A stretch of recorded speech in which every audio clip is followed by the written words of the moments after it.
Halo, assalamualaikum. Di video kali ini gue mau lanjut ngebahas tentang grinder JS G3 setelah 5 bulan pemakaian. Yang di video sebelumnya gue udah pernah bahas juga. Yang jujur aja video pertama itu gue setelah upload jarang dibuka lagi, karena memang sebetulnya gue nggak nyangka juga bakalan ada orang yang nonton.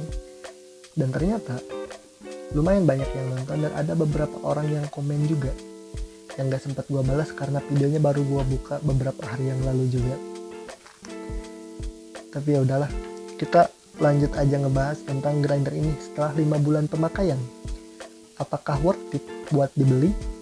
Apa aja kekurangan sama kelebihannya, sama gimana pengalaman gue pakai grinder ini selama 5 bulan. Yang pertama kita bahas dari kekurangannya dulu, sekalian mau gue bersihin juga si grindernya.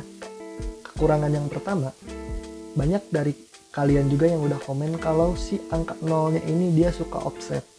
Maksudnya kayak gimana? Nah ini dia kalau udah di nol kayak gini, harusnya dia itu udah gak bisa diputer, dia ada di kondisi netral. Si gagangnya ini dia udah gak bisa diputer, handle-nya ini. Tapi kayak gini tuh dia masih bisa diputer kan. Nah bahkan ini masih bisa diputerin lagi ke belakang mundur nih. Harusnya kan gak bisa, harusnya udah stuck di nol gitu. Ini dia baru sekarang ada di kondisi netral. Nah, gimana cara ngatasinnya? Sebenarnya gampang aja. Buat ngatasin kalau misalkan kejadian kayak gitu, kita balikin dia ke angka 0 dulu. Habis itu, ini sambil kita tahan bawahnya ini, kita kencengin yang atasnya ini ke kiri, teman-teman. Tinggal dikencengin aja, dikit. Nih, kalau udah kita kencengin kayak gini, biasanya dia udah nggak bakalan muter lagi. Nah, dia udah ada di kondisi netral lagi. Sebenarnya dia kayak gitu tuh lumayan seringnya, teman-teman. Mungkin setelah sekali dua kali pemakaian dia bakal agak longgar atasnya ini, dia gampang banget buat ini si atas ini dia gampang banget buat longgar. Jadi emang kita harus sabar aja, kita tinggal puterin aja dikit sebelum dipakai udah aman lagi. Nah buat kekurangan yang kedua, gue nggak tahu ini bisa dibilang kekurangan apa kelebihan, tapi si grinder ini bisa bikin gilingan yang super halus. Tapi kalau kita bikin gilingan halus, gilingan kopi yang halus pakai grinder ini, kita lumayan pegel, teman-teman, karena dia agak kasar, agak keras banget itu buat diputer. Dia agak keras buat diputer. Nah dan buat gua mending enggak sih, kalau kalian mau bikin espresso pakai grinder ini mending enggak. Yang menurut gue sih kalau kalian punya mesin espresso di rumah, gue yakin kalian bisa beli grinder yang lebih baik dari ini. Mungkin kalian bisa beli grinder listrik, elektrik gitu lah. Jangan pakai grinder ini karena emang dia buat gue buat dibikin manual brew dia udah cakep banget, udah keren banget. Konsistensi gilingannya udah lumayan. Dengan harga yang 400 ribuan ya menurut gue udah sangat cukup. Kalian kita bongkar dalamnya. Oh. Buat ngebongkarnya sama aja kita putar ke arah kanan sambil ditahan bawahnya. Karena dia pernya udah lumayan kuat, teman-teman. Kalau kita nggak tahan kadang suka loncat ya. Nih.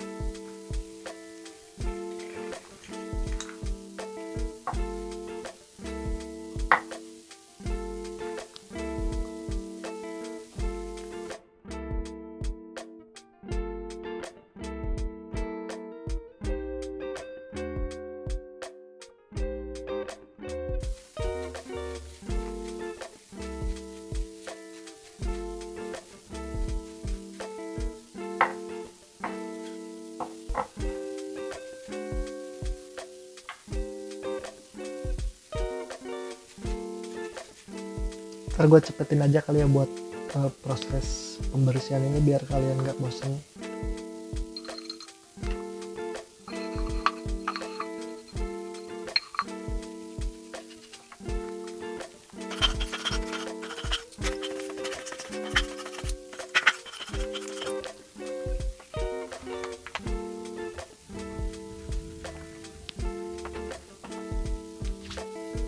Nah ini udah selesai gue bersihin. Nah untuk pemasangannya biar gue ingetin sekali lagi nih, sebelum kita pasang kita harus pastiin dulu dia ada di angka 0 dulu teman-teman,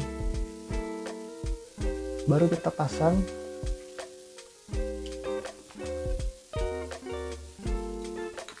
Sama masangnya kayak yang di video pertama gitu, sambil kita tahan lagi bawahnya.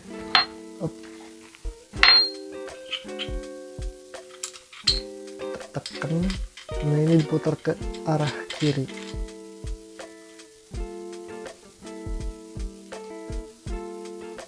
Ini kalau bisa jangan terlalu kencang juga teman-teman, cuman jangan terlalu longgar juga, karena kalau dia kekencangan, salah satu hal yang bikin gua kesel sama si grinder ini, kalau kita putar kekencangan ini dia kadang susah buat dibukanya nanti. Makanya ya kita sampai pas aja nih, nggak usah terlalu kencang. Kayak gini juga dia udah aman, udah netral. Nah, sekarang kita bahas kelebihan si grinder ini. Kelebihan yang pertama jelas dari konsistensi gilingannya. Menurut gua buat bikin manual brew enak banget, buat bikin mocha pot juga masih tergolong enak lah, meskipun emang agak pegel buat muternya. Cuman kalau buat bikin espresso atau kalian pengen ngegrind sehalus mungkin pakai grinder ini, ya sabar aja, mungkin kalian harus kuat tenaga karena emang agak keras banget buat diputar. Bikin pegel juga tangan kalau kelamaan ngegrind pakai si grinder ini. Cuman kalau kita cuman bikin manual brew, menurut gue ini udah cakep banget. Si feel megangnya juga gue suka banget sampai sekarang, buat megang si grinder ini enak. Dan selama 5 bulan pemakaian ini hampir nggak ada keluhan sama sekali tentang si grinder ini, selain yang tadi udah gue bahas, si angka nolnya yang suka offset, sama emang dia yang susah buat ngegrind biji kopi sehalus espresso. Gue sekarang mau tunjukin hasil ngegrindnya ke kalian. Gue bakal bikin di angka 60 aja, kita bikin satu kali contoh aja buat ini, karena di video sebelumnya gue udah bikin juga. Dan bisa gue pastiin ke kalian kalau setelah 5 bulan pemakaian ini si grinder ini tetap lumayan konsisten buat si hasil grindnya, jadi nggak terlalu banyak perubahan juga. Kayak gue tunjukin di 75 aja deh.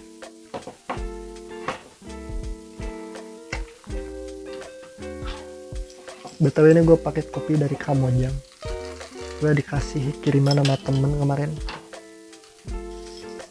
Lumayan lah buat review grinder.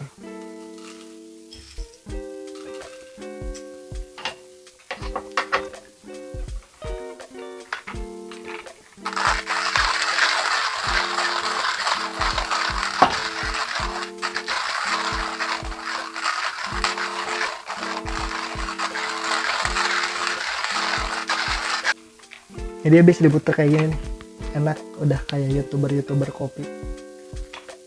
Sip.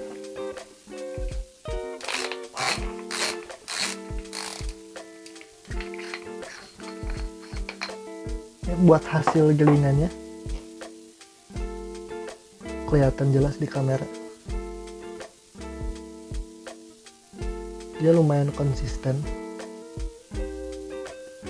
Konsistensinya cukup buat kalian ngopi enak.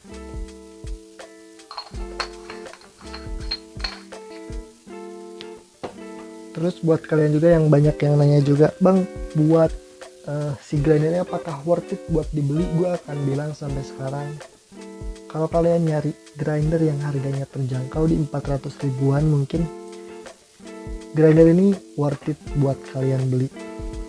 Cuman ada tapinya. Kalau kalian punya budget lebih, mungkin lebih 200 apa 300 ribu, menurut gua mending kalian beli grinder yang udah terpercaya kayak Timor C3. yang harganya kisaran gue terakhir lihat itu ya sekitar di 600-an kalau nggak salah, 600 700-an lah.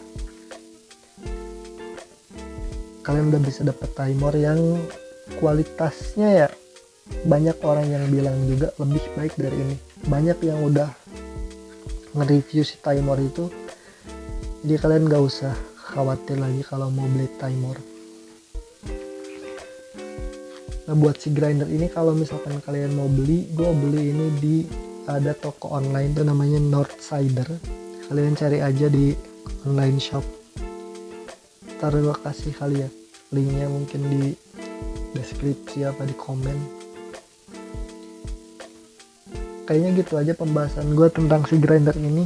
Kita bahas singkat aja. Setelah 5 bulan pemakaian, gue akan bilang kalau si grinder ini mantap, dan kalian bisa coba. Buat kalian yang pengen mulai ngopi, bisa mulai dari grinder ini. Kalau kalian budgetnya kurang, kalian bisa beli juga grinder yang murahan lah, mungkin yang grinder yang pakai bur keramik ya adalah yang harganya 100 ribuan, mungkin si Latina Sumba gitu. Dia udah cukup sih buat ngopi kalau kalian mau mulai bikin kopi sendiri di rumah. Kalau kalian punya budget lebih, sekali lagi mending beli grinder yang agak mahalan dikit kayak timer. Tapi kalau kalian budgetnya pas-pasan, ada di tengah, nggak terlalu banyak, nggak terlalu sedikit juga, si Jinsei ini bisa jadi pilihan buat kalian yang pengen ngopi di rumah. Segitu aja pembahasan grinder JS G3 ini dari gue. Makasih, semoga videonya bermanfaat. Assalamualaikum.